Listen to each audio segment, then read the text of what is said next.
Hey to everyone, wherever you are in the world. It's Tuesday, so that means it must be Author's Corner. And as you're aware, we do one on one interviews. And I like to bring on some special guests. I'm a member of the Hay House Authors community and the writing community. And through that, I've met some really very interesting, amazing people, writers, authors. And I have one person on with me today. Her name is Michelle Irene Stupski. And I'll give you a very brief overview of her because she does a lot of things. And then I'll turn it over to her and she could give you a better understanding of who she is and what she does.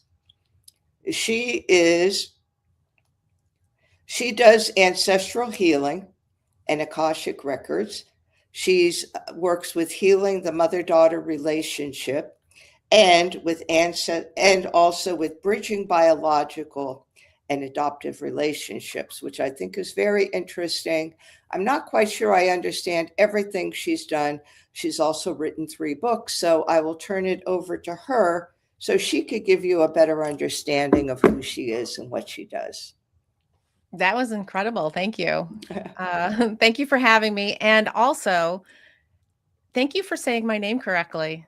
That very rarely happens. So, bingo. That was great. Yeah. So, I have always had this relationship with angels from as far back as I can remember, being a little girl in church and looking at the angel statues and the paintings on the wall and feeling as if I knew them, like we were having the soul to soul connection, which is kind of odd at such a young age, but I just felt they were part of my family. And they're a part of all of our families. And so through the years, I was very being so divinely connected, and having these experiences, and then finding out that other people didn't have those same experiences. So back in 2004, when I started a handbag business of all things, I would put a little angel on each bag, and the hang tag would read, "Someone is always with you, watching over you, protecting you." And I wanted to get the word out about our connection with angels. And I wanted to write a book about all my stories that I've had, but my kids were still in school. And at the time, it was still a little woo, type of thing. And I was like, oh, what is this going to do to the kids? So I put it off for another 10 years. And at that time, I had a gift shop, and I'm writing this book called Never Alone. And it's got the updated 10th anniversary edition has over 100 stories of just not my angelic happenings on a daily basis, but other people's stories as well. Because when I was writing the book and I had the store, people started coming in saying, "I hear you're writing a book about angels. I've got a story for you." And so it just became this beautiful conglomerate of angelic daily happenings, not just the big, huge, miraculous things, but how they guide us every single day in beautiful, simple ways. And so that's how it all began. It's funny how we're led into things. And you had a totally different business. You said you had a handbag business. You were always connected to angels. And through your business, you started putting a little angel on every bag with a little tag. And that kind of then led you into working more with the angels, kind of changing that. Did you continue to keep that business, or did you totally then switch over to what you're doing now? Well, that's a really great question, because what happened was the storefront that I had was actually a lot of local businesses. It was almost like a co-op, but it was a gift shop. So my suggestion to them was to take your talents and let's create classes to bring more people into the store. And nobody else would do it. And I heard my angel say, you're supposed to lead by example. So I was like, okay, I'll do a class, right? And at this point, I'm like, speaking in front of people, are you kidding me? Like, no, that's not going to happen. But I made up a class called Angels 101 based off my book. And before I knew it, I had 25 people signed up. And then I was like, oh my gosh, now what do I do? But the thing is, when you work with spirit, they will show you the next step. They won't show you the end result, the bigger project, but they'll show you step by step. And if you follow those steps, that will lead you to the next. And so I think it was 5 years later, my business had grown so much that I decided to step aside from the gift shop, no longer making the handbags, just really focusing on coaching and writing um, the messages that were coming through. I mean, all my books are channeled messages on what I've learned and experienced, and then just to share it with whoever is out there that wants to listen and learn. Yeah, I think you're right. We have this instinctual knowing within us. And I work a lot with the heart. My profession is I'm a holistic cardiology nurse practitioner. And I've always incorporated the ancient wisdom of the heart, the spiritual practices with traditional Western cardiology. I was very fortunate because I worked with a cardiologist who was very traditional, but also understood how important everything else was. And I've always connected individuals to their heart and told them to be heart led, that once you make that connection to your heart, that's where this intuition kicks in. And you're right, you don't get the messages. For people, I know sometimes, I've heard somebody say, oh, the angel or whoever they channel spoke to me and said this. Well, they don't speak to you just like your heart doesn't speak to you in a conversation like we're having here. They speak to you through emotions, through thoughts, through feelings. It's a different way, and you need to be astute and connected to yourself to be able to pick that up. So I think that's always been a piece that's been kind of missing, especially with the intuition part, that we kind of look at it as, okay, if I sit down and close my eyes, I'm supposed to get a message. Well, you may, but a lot of times that message is just your ego. It's what you want to happen. And when you really get into your intuition, and that guidance is where you follow those breadcrumbs, and it may lead you in a direction. You may not know where you're going, and Right. that's okay. And I find that so fascinating, I do just too. so fascinating, because for years in my cardiology practice, I was doing the wisdom of the heart, but I never thought of it like that. I Right. thought of it as just a part of how I should care for my patients in cardiology, to give them this broad perspective. And, you just don't know. And then over the years, as you grow, you realize, hey, there's something more here that could even go out further than what's being done here.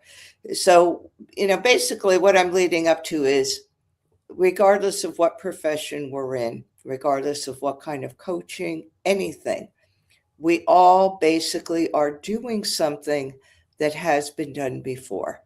Unless you're coming from another planet and you're landing on the earth and you're going to talk about your life on the other planet or your journey to earth, it's been said, it's been done.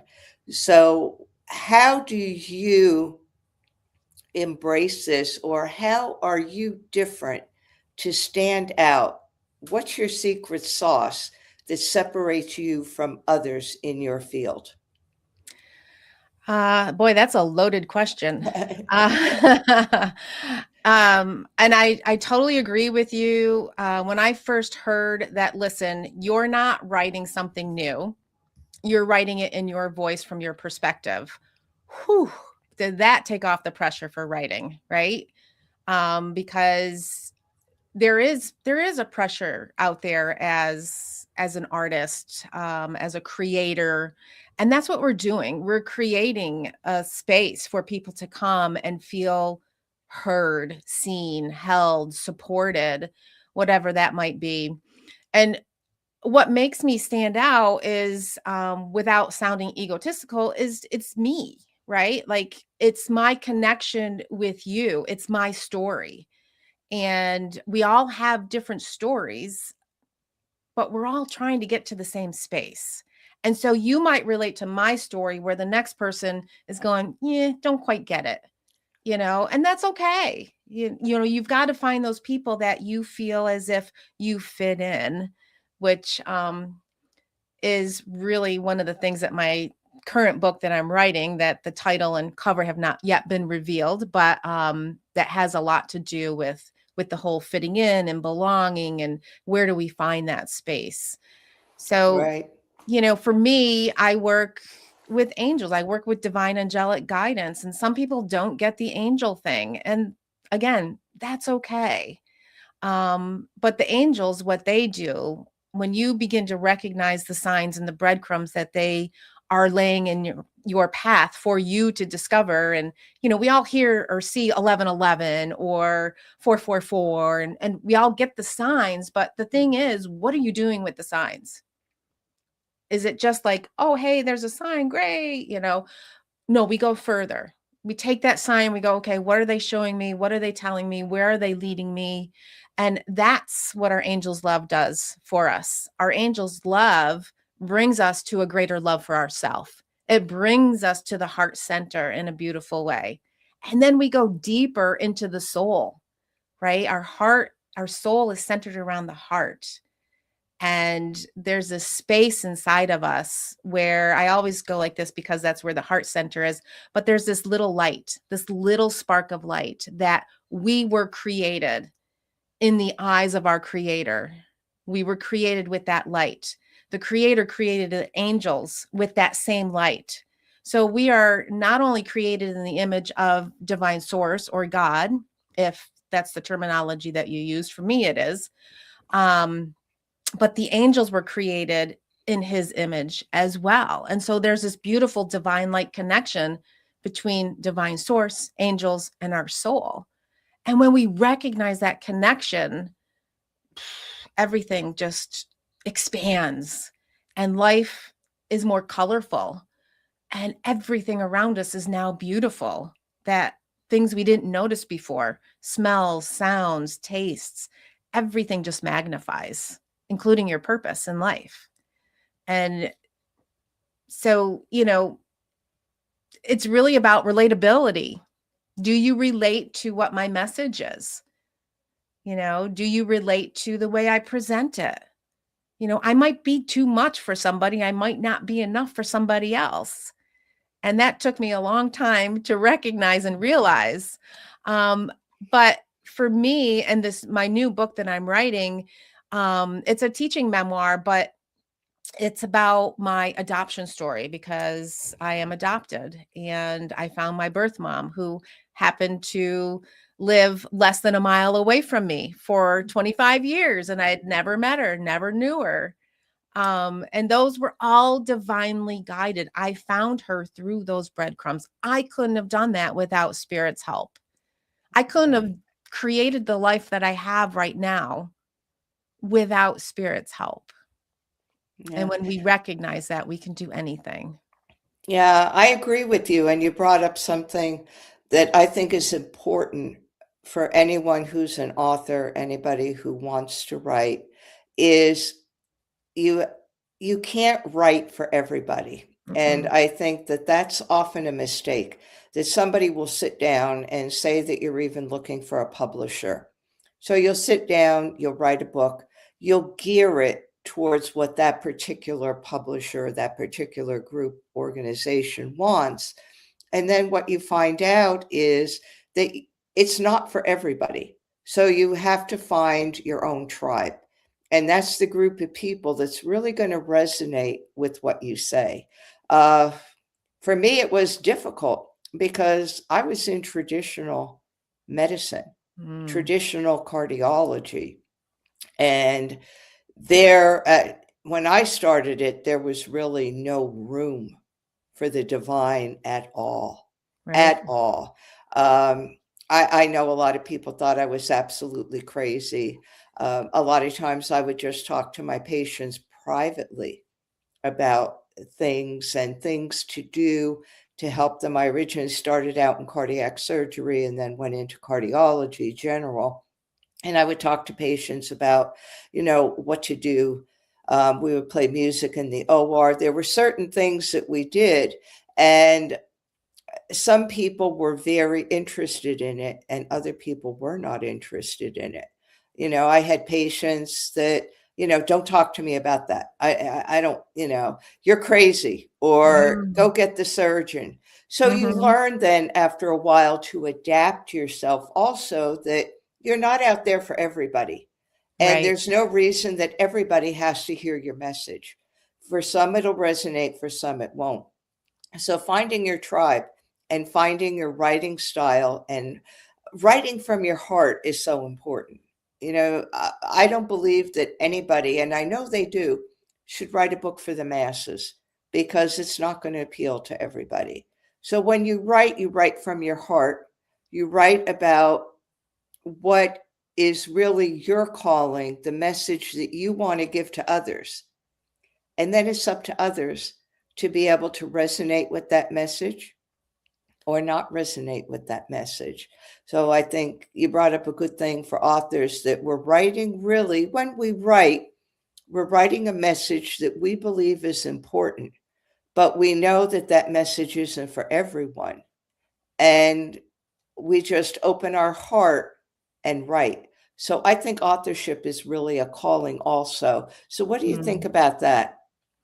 I agree wholeheartedly.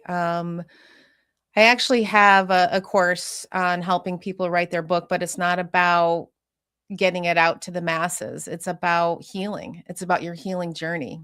When we start writing down our stories, something shifts inside of us.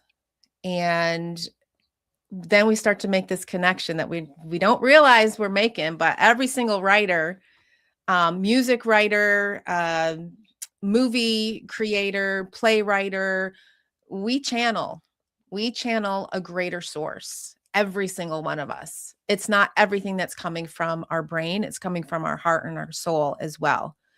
And you mentioned earlier about ancestral healing, and so in my new book I talk about this connection, especially as an adoptee, but a connection between my biological and my adoption family. But we all have these connections with our different families. And my biological grandmother, who I never met, loved to write. And she didn't finish high school, but she took a writing course. And so her penmanship and her ability to write was there. And that's something that carried through in me. My adoptive grandfather actually wrote a memoir, and my father helped him. And my father wanted to write a book, but never ended up doing it. So here's this circle of energy, right, of writers, and I fit into that circle. And so there was this dwelling inside of me that wanted to come out. And here we are. So for me personally, it's a healing journey.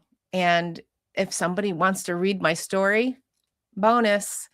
The first book I wrote, I literally wrote in there, if I can change one person's life, my job is done. Yeah. It's Yeah. not about the masses. It's not about the bestseller, New York Times list, which would be amazing.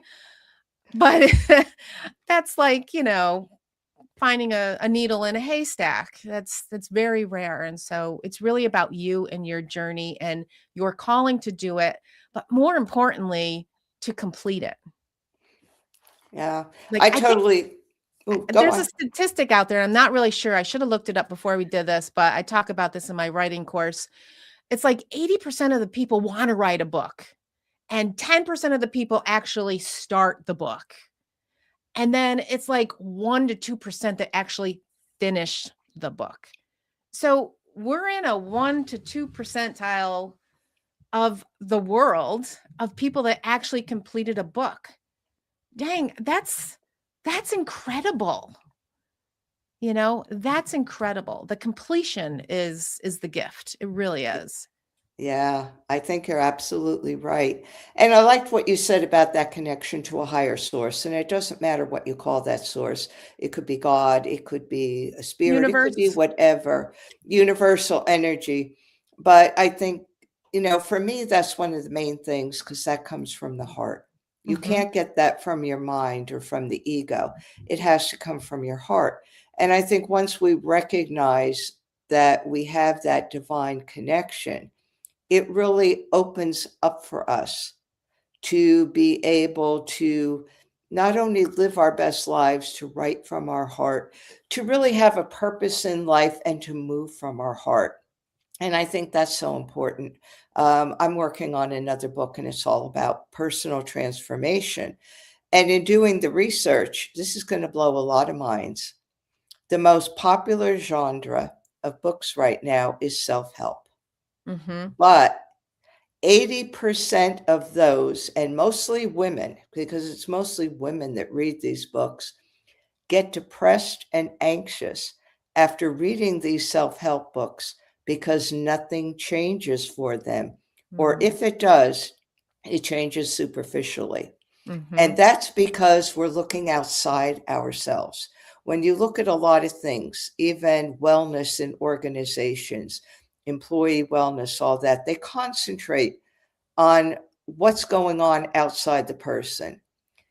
I do yoga, I do meditation, I've been doing it for 25 years, but without the inner work, without getting to know yourself, without making that connection to your heart, it's a great deal of trouble to get that to work. It's the same thing with diet, with exercise, with anything.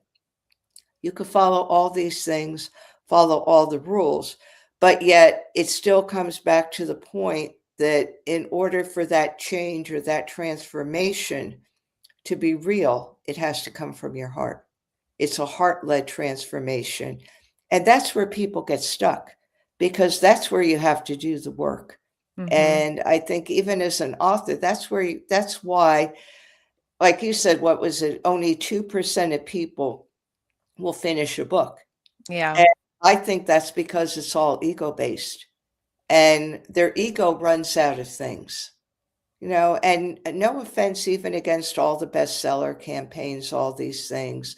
I personally find them at this point annoying. That people will write a book, there's a bestseller campaign. Okay, it's a marketing strategy. The marketer, whoever the marketing agency or person is making a lot of money off of these things.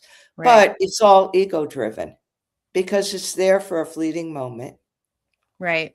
Hundreds of thousands of people make the bestseller list for Amazon. Come on. Yes. Like, how is that real? But yet our ego likes that and people will do it. And Absolutely. that's what people want to do. Fine. I was involved with it, not that I wanted to be, but I had written a chapter in a book through an organization I belonged to, and they were publishing. And oh my God, if you could have seen this bestseller campaign and all this stuff. And, to me, when an email goes out to hundreds of thousands of people telling them they don't even have to read the book, just give it 5 stars. Yeah. Because they're getting it for free. Well, what is that doing to the author? To me, that's diminishing what you're writing.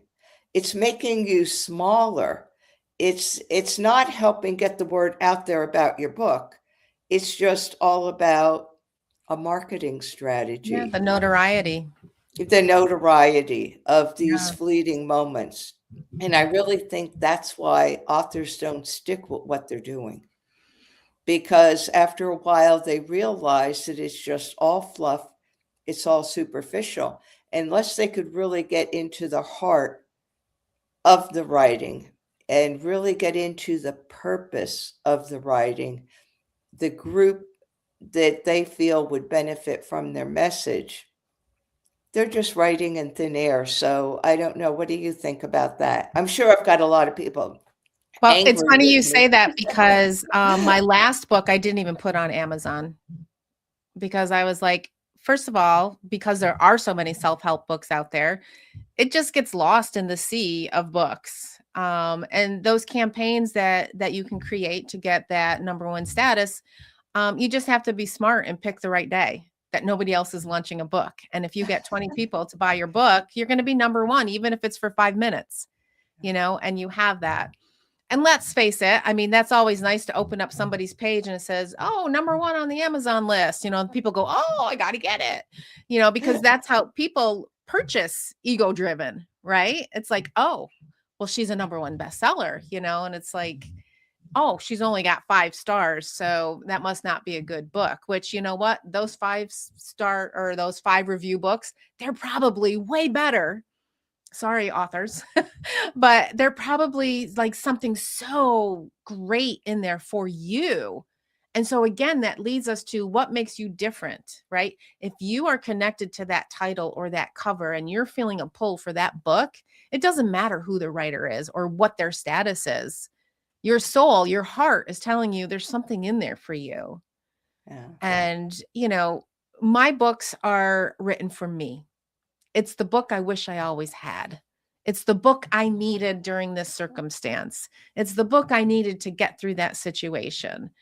And I know from teaching that a lot of the things that I go through are the same things that my clients go through. And so there's always these common denominators, and there's always people out there that need your message, that need your self-help. And you said something very important about you read the self-help book and sometimes you feel worse afterwards, or you feel great for a little bit and then you drop.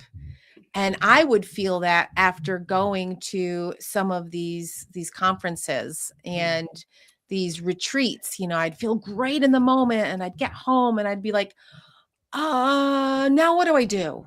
What do I do? Like, how do I implement this into my life? That's never taught. It's never really taught how to embrace it through the heart, how to embrace it and live it and embody it. That's the key to transformation. It's not reading another self-help book. It's you have the tools. What tool are you going to use to live every single moment of your day in a better way? Yeah. You're so right. And we have to embody that. And until I fully started to practice what I preach, right? Until I really started to embody that, I was still just kind of doing all the things. And I noticed that with my regimented, spiritual practice of I had to get up every single day and I had to do this and this and this, and I couldn't focus and I couldn't do my day until I did all those things. And I was like, this is creating more anxiety for me than I had before. This isn't right. This isn't what spiritual practice is, That's but that's what we're absolutely, yeah. taught. That's what we're That's, taught. yeah. I remember a time when I tried to do everything that was spiritual. I mean, I went to retreats. I love yoga. In fact, still my spiritual master is still Sri Dharma Mitra, who is known as the Rock of Yoga. He's one of the first masters that integrated Eastern yoga and Eastern spirituality and spiritual practices with the Western world. And he's now 85 years old. And Amazing. he's been my mentor since the year 2000. So going on 26 years now. And it wasn't until I met him that I realized that what I was doing was just, like you said, going to conferences, going to retreats. Oh, this person had a conference on that. This person had this person. Oh, I'm going to go on this yoga retreat to this really beautiful place. Well, like you said, you come home and there's nothing there because they're not teaching you how to stay in that. Mm-hmm. I hate to say this, I'm going to be blunt, but most retreats and most people that do these things, they're making a living out of it, or it's part of how they're making a living. So they want you to come.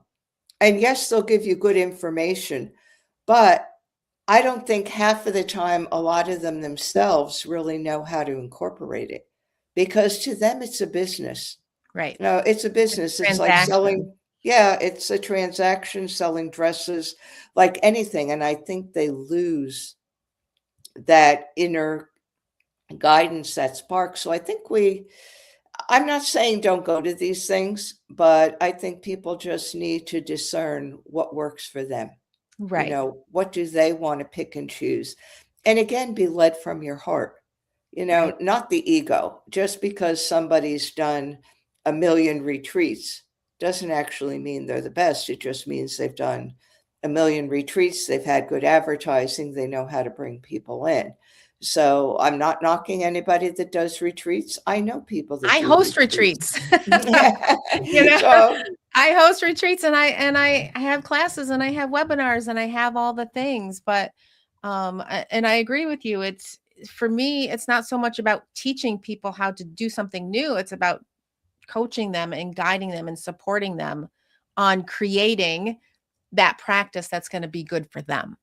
yeah, Give them the tools and now you decipher what's going to work for you and what situation is this and what situation do we need this for, and it just becomes this beautiful dance. It becomes this rhythm of living in a harmonious way, and it's not all like, oh, life is great, but there's a way to find that center, right? We can have chaos over here and we can be in a meditative state over here as much as we want to be, but until we bring those together and find that peace, we're just going to keep running that same gamut on that hamster wheel.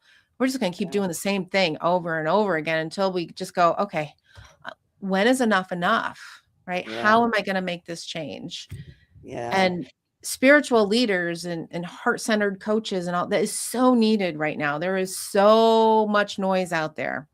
The eat this, don't eat that, exercise this way, don't exercise that way, the political thing, that just like there's so much. We're all on overload and we don't realize it. yeah, yeah. And it's And hard.